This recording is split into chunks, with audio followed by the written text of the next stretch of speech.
Collaborative divorce. It is a big topic in the state of Florida, throughout the country, and especially in our area right now in Escambia County and Santa Rosa counties. It's gotten very hot, it's gotten very popular among our local bar, and there's some very good things happening with collaborative law in our area. Now, I've been certified as a collaborative divorce attorney for quite some time, maybe 5 or 6 years. I did the long training, and I've been doing collaborative law for quite a while.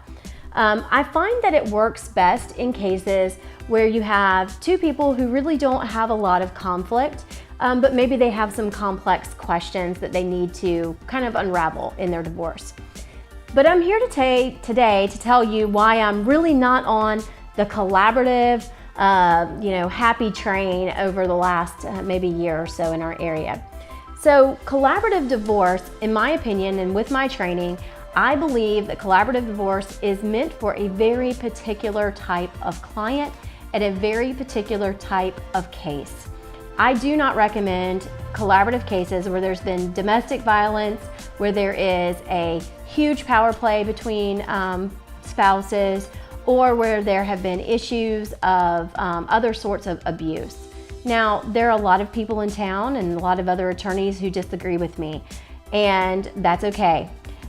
But my position on collaborative divorce is that if you were able, ultimately, to collaborate with your spouse or with the parent of the child or with your former spouse, you really wouldn't need an attorney most of the time to navigate those issues. You might need an attorney to solidify those issues or to draft those issues and those agreements for you, but really getting you on the same page wouldn't really require a lawyer.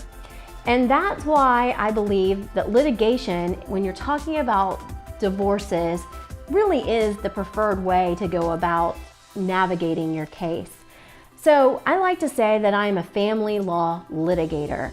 I can do collaborative, I can mediate, I can settle cases, but really at the end of the day, when you have a high conflict case, you really want to make sure that you are ready to go to trial and you have someone on your side who is ready also to go to trial at all costs, even if it means that other attorneys may say they're not amicable, or they're not being collaborative, or maybe they're not returning a phone call every single time that they want to chat and bill time.